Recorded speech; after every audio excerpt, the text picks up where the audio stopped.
The Nigerian National Petroleum Company Limited, NNPCL, has announced plans to transfer the operations and maintenance of its Warri and Kaduna refineries to private operators. This was disclosed in a statement released on the company's official X handle on Friday. The Warri Refinery, located in Delta State, was commissioned in 1978 with a nameplate distillation capacity of 125,000 barrels per day. It also houses a petrochemical plant commissioned in 1988, producing 13 million tons per annum of polypropylene and 18,000 MTA of carbon black. Now, the refinery primarily supplies the south and southwest regions of Nigeria. The Kaduna Refinery, commissioned in 1980 with an initial capacity of 50,000 barrels per day, was later expanded to 110,000 barrels per day. The refinery supplies petroleum products to northern Nigeria, with a second crude train added in 1983 for producing lubricating oils.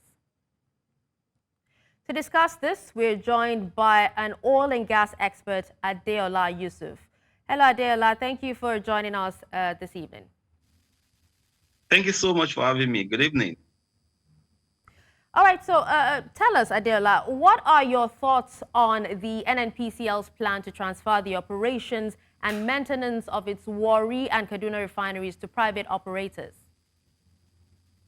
I think it's a very good, step in the right direction.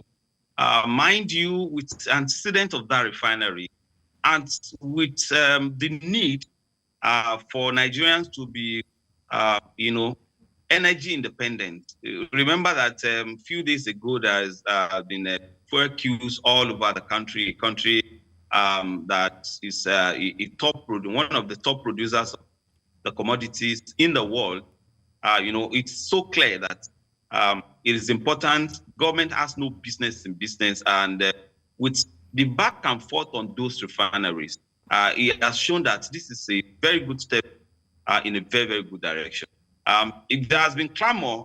Remember, some years ago, at the eve of former President Olusegun Obasanjo, all of these refineries were actually, giving out, their licenses were given out, sold actually to private entities.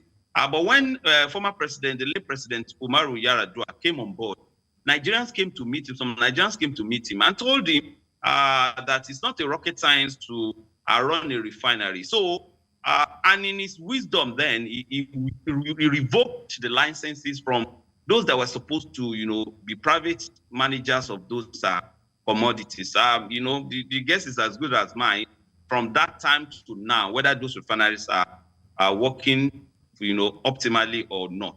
In actual fact, until very recently, when we started seeing smoke in the Kaduna Refinery, those refineries, in actual fact, all the 445,000, all the four refineries we have in Nigeria with 445,000 capacity are not producing anything. And on a daily basis, we see how much Nigeria is incurring on that. So if you look at it from business angle, you could see that given that, operation and management of those refineries, particularly those two refineries, out to private entities, those that can manage it, is a very, very good step taken by the government. Given the outcomes of past privatizations, such as the power sector from NEPA, which have not always met expectations, do you foresee any positive developments from this move?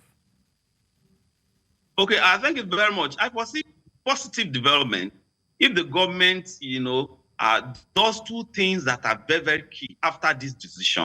The first one is to ensure that, the right people, those that have expertise, those that have financial buoyancy, those that, have experiences, those that can pinpoint, interventions that they have made in refineries elsewhere, if they are the ones that get this, if there is no, interferences on the part of the government, political or, other maybe ethnic interferences or whatsoever those interferences could be. If these things are given to those people that have pedigree for it, I think it's going to be very, very good, Then to talk about the privatization, I want to believe that, a point that will come to everybody's mind will be the privatization of the electricity, because that is affecting everyone. I believe what the government needs to do is not privatization of those refineries.